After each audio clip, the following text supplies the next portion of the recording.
ठीक है जी। तो आज जो है वो हम थोड़ा बहुत पढ़ना शुरू करते हैं। आज हम डिस्कस कर लेते हैं कि फॉरेन एक्सचेंज किस चीज़ को कहते हैं और फॉरेन एक्सचेंज रेट जो है वो क्या होता है।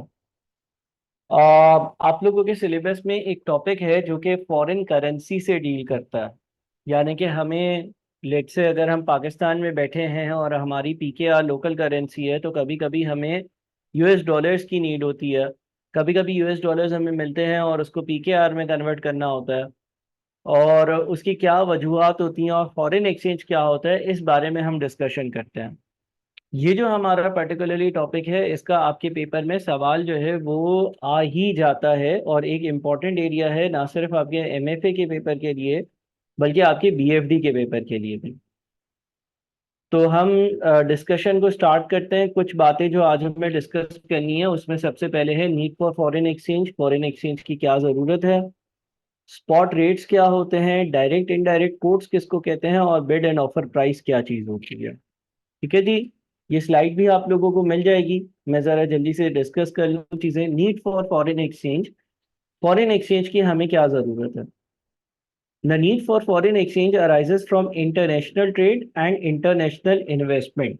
इंटरनेशनल ट्रेड यानी कि आप अपने मुल्क से बाहर जब ट्रेडिंग करते हो तो आपको फॉरेन एक्सचेंज की ज़रूरत होती है, या आप कहीं इंटरनेशनल इन्वेस्टमेंट करते हो, कहीं पर आप एक प्रोजेक्ट स्टार्ट करते हो जो कि आपके अपने मुल्क में नहीं है, तो आपको फॉरेन करेंसी की नीड पड़ सकती है। जिस तरह से for example buying goods from another country, this में require payment in domestic currency of supplier. मिसाल के तौर पर आपने जो है वो किसी फॉरेन बाहर की कंट्री से कोई रॉ मटेरियल खरीदना है। वो जब आप रॉ मटेरियल खरीदोगे, लेट से आपने यूएसए से रॉ मटेरियल खरीदा और $10 का रॉ मटेरियल खरीदा, तो आपने $10 जो है वो फॉरेन करेंसी में वहां पर पे करने होंगे और इसके लिए आपको फॉरेन करेंसी की नीड होगी। दूसरा केस क्या हो सकता है, सेलिंग गुड्स अब्रॉड। यानी कि आपने बाहर किसी कस्टमर को कोई चीज़ें बेची और आपने लेट से वो चीज़ें डॉलर्स में बेची और उसने बोला भाई मैं आपको $5 $10 पे करूंगा। अब जब वो मुझे $5 या $10 पे करेगा तो मुझे यहाँ पर पाकिस्तान में डॉलर्स को रुपीस में कन्वर्ट करवाना होगा अगर मैं उसको इस्तेमाल करना चाहता हूँ। तो लिखा हुआ है when the customer pays in the foreign currency, the company might sell the currency received in exchange for its own domestic currency. जब कस्टमर फॉरेन करेंसी पे करता है तो हमारी कंपनी जो लोकली ऑपरेट कर रही है उसको ये फॉरेन करेंसी एक्सचेंज करवाकर और डोमेस्टिक करेंसी की नीड होती है। यह इन्वेस्टिंग इन प्रोजेक्ट्स अब्रॉड, कभी कभी हमें बाहर किसी अपने मुल्क से बाहर वाले किसी प्रोजेक्ट में कहीं पर इन्वेस्टमेंट करनी होती है और उसके लिए हमें हो सकता है कि फंड्स की नीड हो। अच्छा, अब spot rates. The amount one currency will trade for another today. Spot rate क्या होता है, स्पॉट रेट वो रेट होता है जिसमें हमारे जो करेंसी है वो फॉरेन करेंसी में कन्वर्ट होगी, तो उसके लिए क्या एक्सचेंज रेट मौजूद होगा। एग्जाम्पल एक, today $1 is equal to ₹160। Let say आज $1 जो है वो 160 रुपीज का है। अगर आज $1 160 रुपीज का है तो मैं डीलर को 160 रुपीज दूंगा, वो $1 दे देगा। और अगर मैं उसको $1 दूंगा तो वो मुझे 160 रुपीज दे देगा। ये स्पॉट रेट कहलाता है। अच्छा, जो स्पॉट रेट होता है ना, वो ऑन स्पॉट उस वक्त मौजूदा हालात का, मौजूदा वक्त का रेट होता है। और ये स्पॉट रेट डेली चेंज होता रहता है। मिसाल के तौर पर अगर आज 23 मार्च है, 23 मार्च को मैं डीलर के पास जाऊंगा तो $1 160 रुपीज का होगा। अभी अगर दोपहर के 12 बज रहे हैं, मैं 12:30 बजे जाऊंगा तो हो सकता है कि $1 165 रुपीज का हो सकता है कि मैं 2 बजे जाऊंगा तो $1 जो है वो ₹200 का हो। तो स्पॉट रेट जो है वो वक्त के साथ साथ क्या होते रहता है, चेंज होता रहता है। डायरेक्ट एंड इनडायरेक्ट कोट्स, दो तरह से हम अपनी करेंसी जो है वो फॉरेन करेंसी में बता सकते हैं। एक को हम कहते हैं डायरेक्ट कोट और एक को कहते हैं इनडायरेक्ट कोट।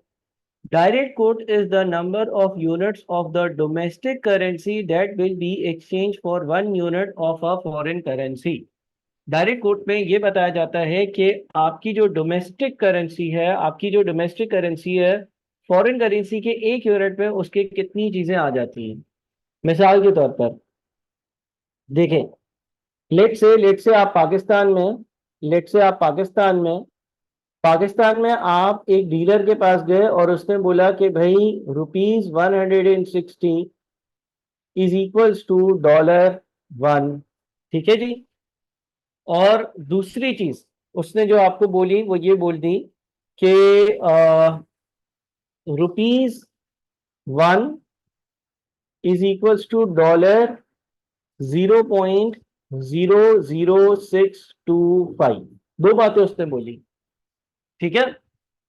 एक चीज आपके सामने लिखी हुई है कि आप पाकिस्तान में हो, आप पाकिस्तान में हो, आप कहाँ हो, आप कहाँ हो, आप कहाँ हो, आप पाकिस्तान में हो। अगर आप पाकिस्तान में हो और आपको रेट दिया गया ₹160 is equals to $1, ₹160 is equals to $1, $1 ₹160 के बराबर है।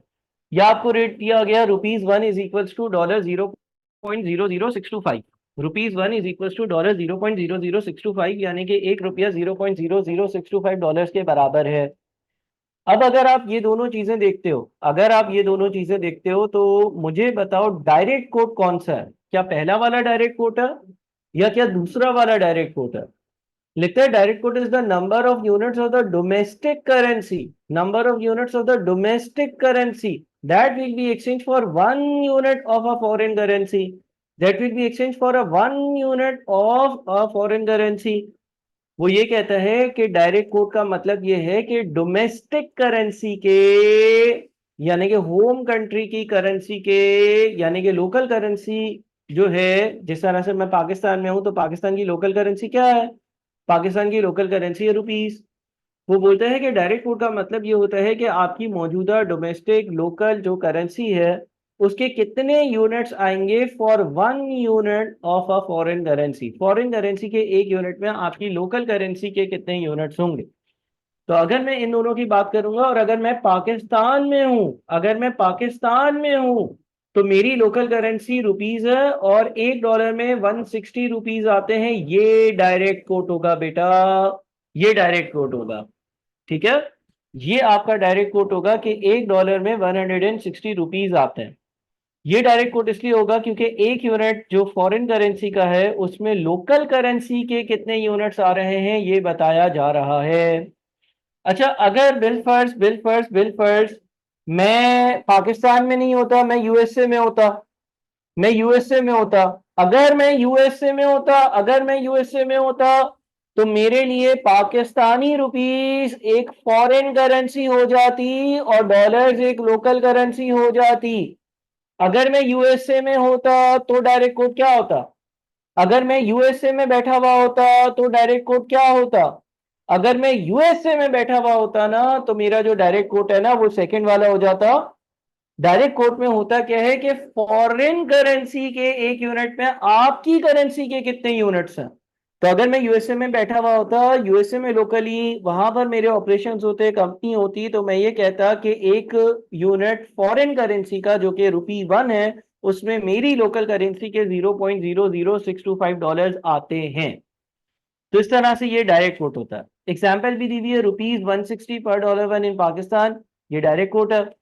इनडायरेक्ट कोट क्या होता है? Indirect coat is the number of units of foreign currency that will be traded for 1 unit of the domestic currency. Indirect coat का मतलब ये होता है कि कितने फॉरेन करेंसी के यूनिट्स मेरी लोकल करेंसी के एक यूनिट में आएंगे। अब अगर मैं लेट से पाकिस्तान में हूं, ऊपर वाली वैल्यूज देखते हुए ही मुझे बताएं कि अगर मैं पाकिस्तान में हूं, अगर मैं पाकिस्तान में हूं, अगर मैं पाकिस्तान में मौजूद हूं तो मेरा इनडायरेक्ट कोट क्या ₹160 इज इक्वल टू $1 होगा या ₹1 इज इक्वल टू $0.0062825 होगा? अगर मैं पाकिस्तान में हूं तो मेरा जो इनडायरेक्ट कोट है, जो मेरा इनडायरेक्ट कोट है वो ₹1 इज इक्वल टू $0.00625 होगा।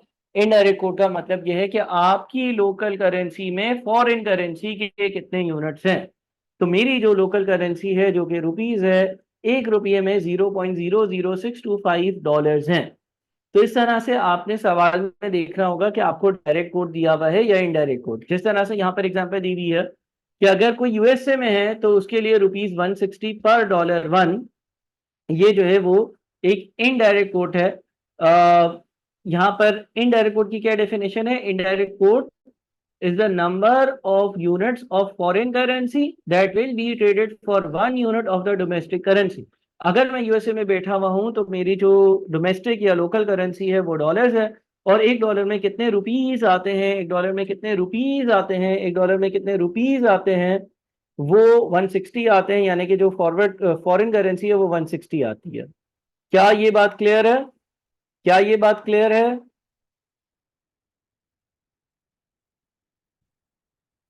ठीक है जी।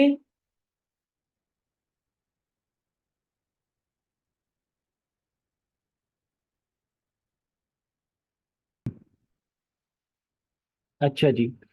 Bid and offer price, bid rate is the rate at which the bank will buy the foreign currency। अगर आपसे पूछे कि बिड रेट क्या है, तो बिड रेट वो रेट होता है जिसपे बैंक जो है वो फॉरेन करेंसी खरीदता है। मिसाल के तौर पर एक बैंक बोल दे कि भाई मैं $1 ₹260 का खरीदूंगा। Offer rate is the rate at which the bank will sell the foreign currency. जितने में बैंक एक फॉरेन करेंसी बेचेगा उसको हम ऑफर रेट कहेंगे। एग्जाम्पल, लेट से आपके पास किसी सवाल में वैल्यू लिखी हुई है रुपीज/डॉलर्स 100-110। अब इसके दो मतलब है। इसका रुपीज स्लैश डॉलर का मतलब है पर डॉलर, रुपीज पर डॉलर।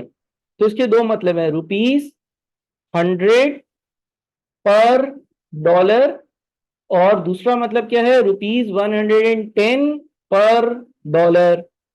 ठीक है, रुपीज 100 पर डॉलर वन, और रुपीज 110 पर डॉलर वन। अब मुझे बताओ कि आप अगर लेट से डीलर के पास जाओगे। अच्छा, डीलर कौन होता है? जो फॉरेन करेंसी जिससे आप खरीदो फरोख्त करते हो। आप डीलर के पास जाओगे और डीलर को बोलोगे कि भाई मुझे $1 चाहिए। आप डीलर के पास जाओगे और डीलर के पास जाके अगर आप डीलर को बोलोगे कि मुझे $1 चाहिए, तो क्या कोई बता सकता है कि वो उस $1 के अगेंस्ट मुझसे डीलर कितने उस $1 के अगेंस्ट मुझसे डीलर कितने रुपए लेगा? उस $1 को खरीदने के लिए मैं डीलर को $110 पे करूंगा। ये याद रखना। उस $1 को खरीदने के लिए मैं डीलर को $110 पे करूंगा। जब मैं डीलर के पास डॉलर खरीदने जाऊंगा ना, तो वो मुझे महंगे में डॉलर बेचेगा, यानी कि $1 $110 का देगा।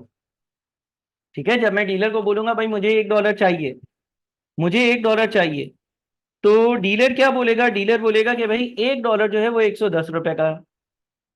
ऑन दी अदर हैंड अगर मैं डीलर के पास जाऊंगा और मैं बोलूंगा मेरे पास $1 है, आप इसको रखें और मुझे पैसे दे दें, कैश दे दें, रुपीस दे दें, तो मुझे बताओ कि कितने रुपीस देगा डीलर?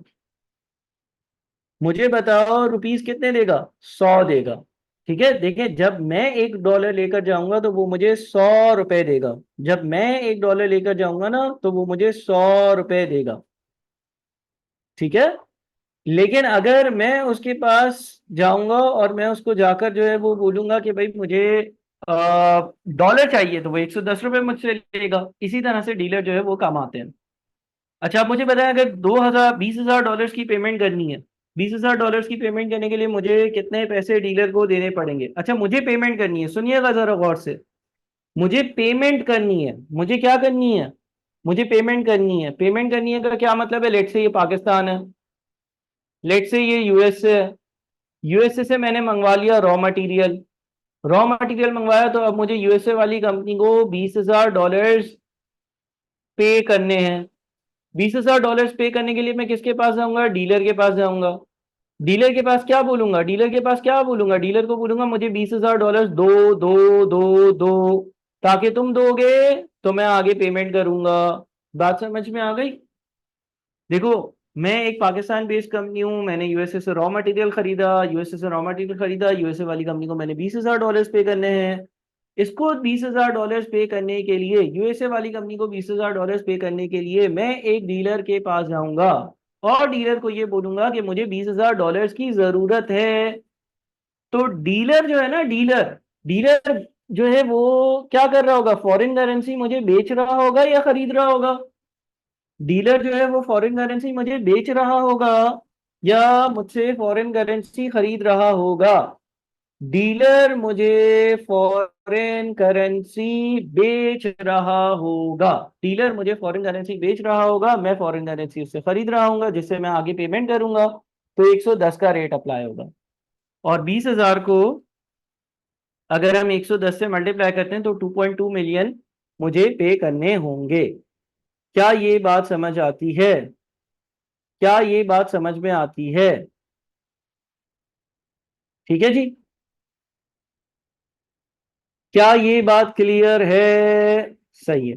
अच्छा, on the other hand, on the other hand, अगर इस तरह से हो कि मैंने $20,000 रिसीव करे। अब मैंने $20,000 रिसीव करे। एक यूएसए में कंपनी है, एक कंपनी कहाँ है, एक कंपनी यूएसए में है, एक कंपनी कहाँ है, एक कंपनी मैं पाकिस्तान में हूँ। मैंने किसी कस्टमर को फिनिश गुड्स बेचे, उसने मुझे $20,000 दिए। $20,000 मेरे किसी काम के नहीं है, मुझे पीकेआर चाहिए, तो मैं जाऊंगा किसके पास? मैं जाऊंगा डीलर के पास। डीलर को जाकर $20,000 दूंगा। तो डीलर क्या करेगा? डीलर जो है वो फॉरेन करेंसी खरीदेगा या बेचेगा? डीलर क्या करेगा? फॉरेन करेंसी खरीद रहा है या बेच रहा है? डीलर इस बार फॉरेन करेंसी परचेज कर रहा है और मुझे उसके बदले रुपीस दे रहा है, और वो 100 रुपए के हिसाब से मुझे 2 मिलियन रुपए देगा। क्लियर है? ठीक है जी। तो ये कुछ इनिशियल बातें हमारी हो गई कि किस तरह से फॉरेन करेंसी एक्सचेंज होती है, और किस तरह से क्यों हमें फॉरेन करेंसी चाहिए होती है। कभी हमें पेमेंट के लिए चाहिए होती है, कभी हमें कहीं से रिसीव होती है और उसके जरिए हमें उसको एक्सचेंज करवाना होता है अपनी लोकल करेंसी में।